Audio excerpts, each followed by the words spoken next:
Hey Redemption Gateway, welcome to today's Daily Dose. I'm Seth, and I'm kicking off a series that's about 7 parts long on the fundamentals of discipleship. And that talking about fundamentals of discipleship, I just kind of want to clarify a couple things at the beginning, that discipleship means learning. It's a process of coming up under a teacher. And so when we talk about discipleship as Christians, most basically we're talking about the process of learning to become more like Jesus. That when you commit to following Jesus, none of us are like him in any objective sense, but we are committing to working towards becoming like him. It's a process of coming up under his teaching. We become learners. And fundamentals is something a word that I really like, partially because it takes me back to summers when I was a kid, when I would go up to the Arizona sports camp and I would go to the basketball fundamentals camp. And we would talk about putting the fun back in fundamentals, and we do the most basic drills over and over and over again. In basketball, there's a drill called the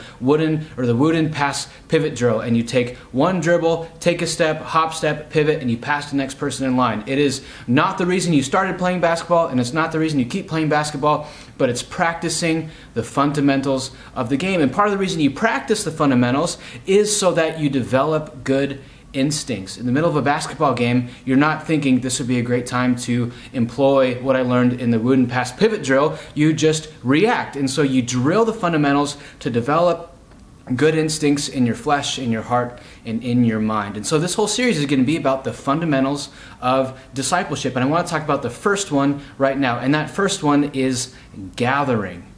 Gathering. And in particular, I want us to talk about the Sunday gathering of the body.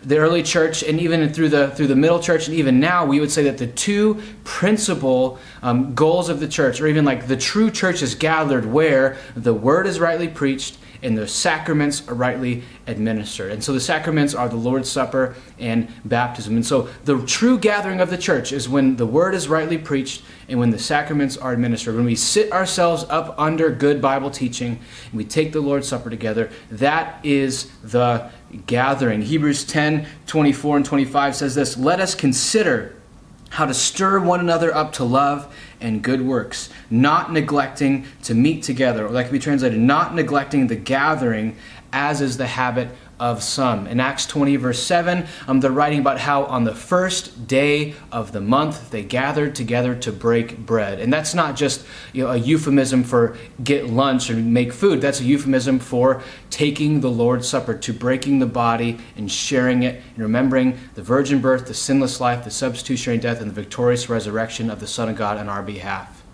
That if you want to grow as a follower of Jesus, the most basic discipline or practice you can commit to is attending the gathering.